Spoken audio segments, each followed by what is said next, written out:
안녕하세요. 왕노무사입니다. 해고 또는 임금체불을 당했을 때 초기 대응을 잘못해서 법적으로는 불리한 상황이 생길 수 있습니다. 이런 상황에서 상담을 신청하시는 분들이 있는데 어쩔 수 있나요?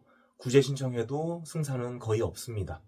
임금체불 신청 넣어도 인정될 가능성이 거의 없습니다. 예를 들면 이런 상황입니다. 나는 퇴사할 생각이 전혀 없었는데 사직서 써도 괜찮다라고 해서 잘 모르고 써버렸다거나, 퇴사하면서 여러 가지 서류를 줬는데 그 중에 임금 포기각서가 섞여 있었던 거죠.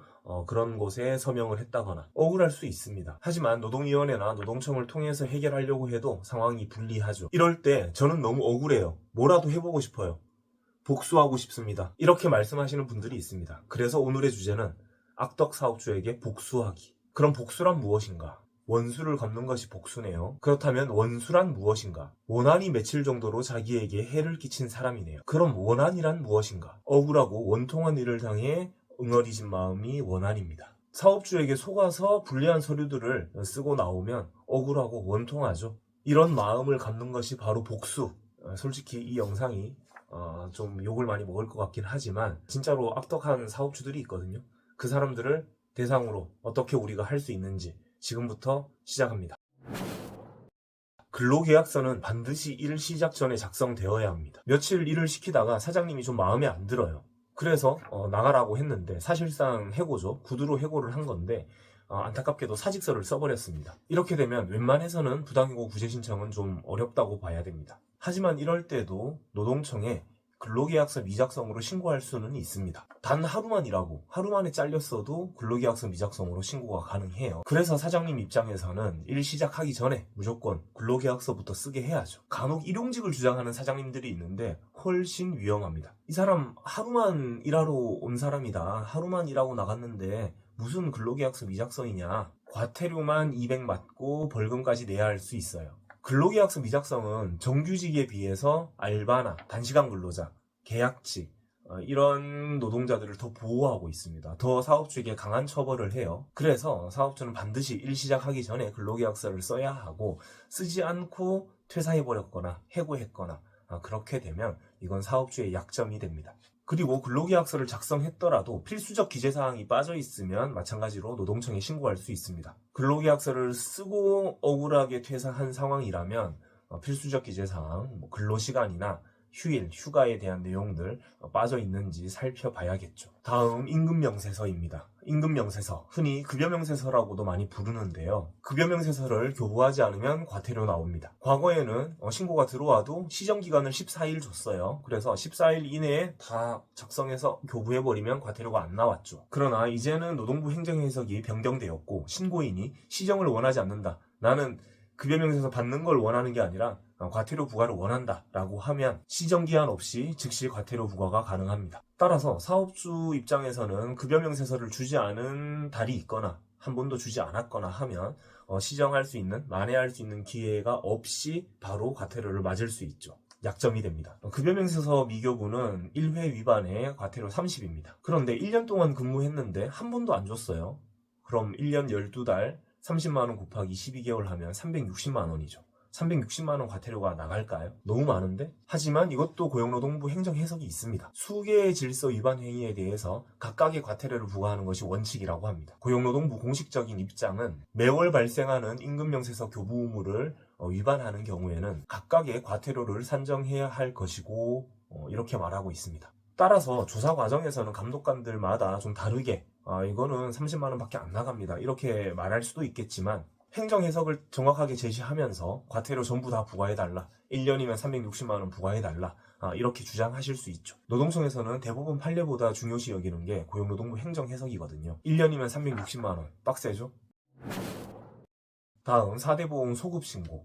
이건 자폭작전입니다. 정해진 시급이나 월급 받고 지시에 따라 일하는데도 그냥 무지성으로 3.3% 적용하는 경우가 있습니다. 근로자가 먼저 요청해서 그렇게 하는 경우도 있고요. 사업주가 우리는 원래 이렇게 해 라고 하는 경우도 있죠. 4대 보험 가입하지 않고 3.3 사업소득세를 적용하는 거예요. 가짜 3.3이라고 부르고 최근 이재명 정부에서 이거 바로 잡겠다고 뉴스도 나왔었죠. 근로기준법상 근로자가 명백한데도 3.3을 적용했다. 이렇게 되면 4대 보험 소급 가입이 가능합니다. 사업주는 4대 보험료 사업주 부담분을 내야 하고 그리고 처음부터 제대로 신고하지 않은 거에 대해서 과태료까지 나올 수 있습니다. 다만 노동자에게도 출혈이 있죠. 3.3%가 취소되고 나면 사대보험료, 근로자부담분과 근로소득세를 내야 합니다. 이게 일반적으로는 3.3을 적용했을 때보다 나라에 납부하는 금액이 좀 더 많아지죠. 그럼에도 불구하고 사업주에게 타격이 훨씬 더 클 수 있어요. 적어도 퇴사 과정에서 권고사직이라거나 그런 것들이 증명이 되면 근로자는 실업급여라도 가능할 수도 있고요. 그리고 사업주는 사업장에 한 10명 있는데 다 3.3 해왔어요. 그거 한 번에 다 신고해버리면 난리 나죠.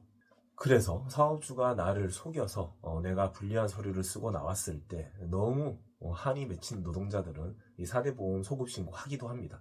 내가 돈을 좀 더 낼지언정 너한테는 내가 더 불이익을 줄 거야. 이런 거죠. 다음 52시간제 위반으로 신고할 수 있습니다. 5인 이상 사업장에서는 일주 근로시간이 52시간을 넘을 수 없어요. 탄력근로제나 기타 특수한 상황을 제외하면 52시간을 넘어가면 안 됩니다. 그런데 매주 나는 일주 60시간을 했어요. 10시간씩 주 6일 근무를 한 겁니다. 불법이죠. 그래도 사업주는 60시간에 대해서 연장근로, 가산수당 다 챙겨준 겁니다.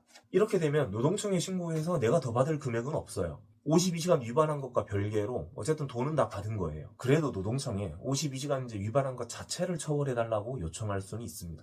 내가 돈은 다 받았지만 그래도 이거 불법이다, 처벌해달라 라고 하는 거죠. 5인 이상 사업장에서 2개월 이상 52시간을 초과해서 근무했다면 자발적으로 퇴사해도 실업급여가 가능할 수도 있습니다. 마지막으로 설명드리고 싶은 것은 협박은 조심하셔야 됩니다. 그냥 내가 억울하게 당했어요. 그래서 퇴사해서 이런 거 신고 넣는 거 문제 없습니다. 신고하는 거죠.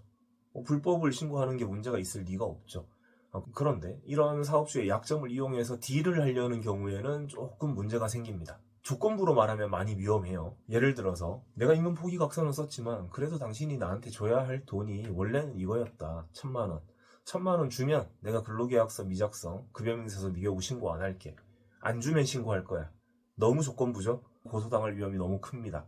그래서 조건부로 엮어서 이렇게 말하면 위험하고요. 그냥 신고하는 거는 문제될 건 아닙니다. 불법을 신고하는 거니까요. 그냥 신고해 놓고 나면 근로감독관이 합의를 조율해 줄 수도 있어요. 내가 먼저 막 금전적인 거를 얘기할 필요가 없이 신고해 놓고 감독관이 그냥 취하하는 게 어떠냐, 합의를 좋게 보는 게 어떠냐 할 때 못 이기는 척 합의 봐도 됩니다.